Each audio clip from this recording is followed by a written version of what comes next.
আসসালামু আলাইকুম। জাকিয়া চৌধুরী আছি আপনাদের সাথে নতুন একটা ব্লগে আপনাদের স্বাগতম।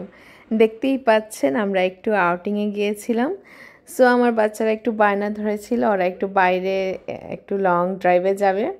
দ্যাটস ওয়াই আপনাদের ভাই আমাদের নিয়ে চলে গেলেন এয়ারপোর্টের রাস্তার দিকে। আলহামদুলিল্লাহ আমাদের এই রাস্তাটা অনেক সুন্দর। যারা সিলেটে আছেন তারা তো জানেন, আর যারা বাইরে থেকে আসেন তারাও জানেন যে আমাদের সিলেটের এয়ারপোর্টটা কত সুন্দর। আলহামদুলিল্লাহ আসলে বাচ্চাদের মাঝে মাঝে সময় দিতে হয়।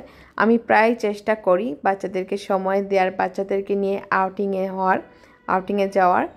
এখনকার বাচ্চারা চায় শুধু বাইরে যেতে, বন্ধুদের সাথে আড্ডা দিতে। এখন সময়ই ওদের চোখে রঙিন চশমা লেগে যায়। তো এর জন্য আমি চেষ্টা করি আমার বাচ্চাদেরকে সময় দেওয়ার। তো সেদিন রাতে অনেক বৃষ্টি হয়েছিল। আমার বাচ্চারা বলছিল যে বাইরে যাওয়ার জন্য, বৃষ্টিও থামছে না। বৃষ্টির মধ্যেই আমরা বের হয়ে গেলাম।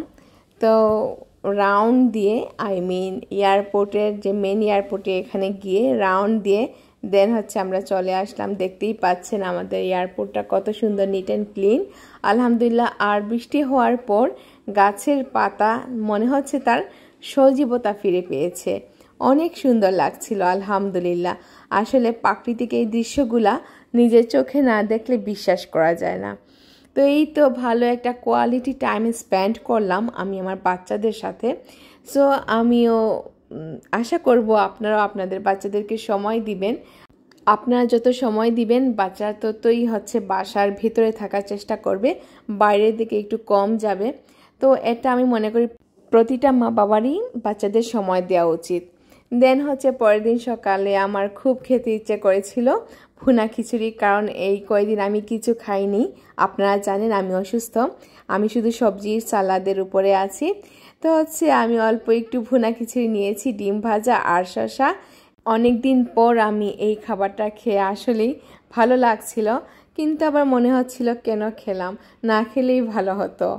অ্যান্ড পরে আমি চলে গেলাম আমার দুপুরের আয়োজনে। দুপুরে থাকছে আমার গরুর মাংস রান্না করব বাড়ির পেঁপে দিয়ে।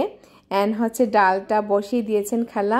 আর এখানে আমি সব কিছু মাখিয়ে একসাথে বসিয়ে দিয়েছি। গরুটা সবসময় আমি এভাবে মাখিয়ে রান্না করতে পছন্দ করি। আর লাল শাক ভাজি। তো ডালটা বাগার দিয়ে দেওয়ার পর আমি লাল শাক ভাজিটা বসিয়ে দিব, আর এইদিকে গরুর মাংসটা বসিয়ে দিয়েছি। এটা পেঁপে কেটে রেখেছি, লবণ দিয়ে ভিজিয়ে রেখেছি। তো এই তো আমি ডালের বাগারটা দিয়ে দিচ্ছি। আলহামদুলিল্লাহ আমার খালা কেটে কুটে দিচ্ছেন, আমি খালাকে হেল্প করছি আজকে।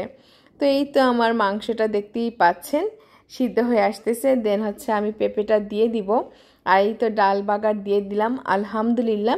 এখন আমি শাক ভাজিটা বসিয়ে দিব।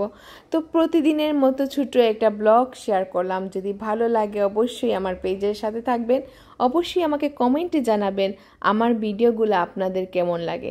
যদি ভালো লেগে থাকে অবশ্যই শেয়ার করে দিবেন, অবশ্যই এই বোনটাকে পাশে রাখবেন আপনাদের, আর ফলো করে দিবেন। অবশ্যই কমেন্ট করতে ভুলবেন না আমার রান্নাগুলো এবং আমার কথাগুলো আপনাদের কেমন লাগে। আপনারা ভালো থাকবেন, আমার জন্য দোয়া করবেন।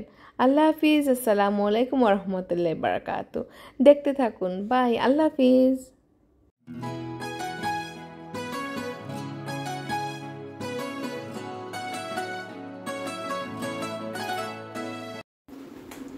আলহামদুলিল্লাহ এখানে দুধ গরম বসানো হয়ে গেছে, আর আমার তরকারিটাও ডান আলহামদুলিল্লাহ। দেখতেই পাচ্ছেন পেঁপে দিয়ে মাংস।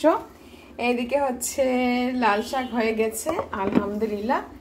এন্ড ডাল, ধনেপাতা দেওয়া হয়েছে, আর ভাত রান্না হয়ে গেছে। এই তো আজকে দুপুরের খাবার। তো ভালো থাকবেন আপনারা। আল্লাহ হাফিজ। আসসালামু আলাইকুম, বাই।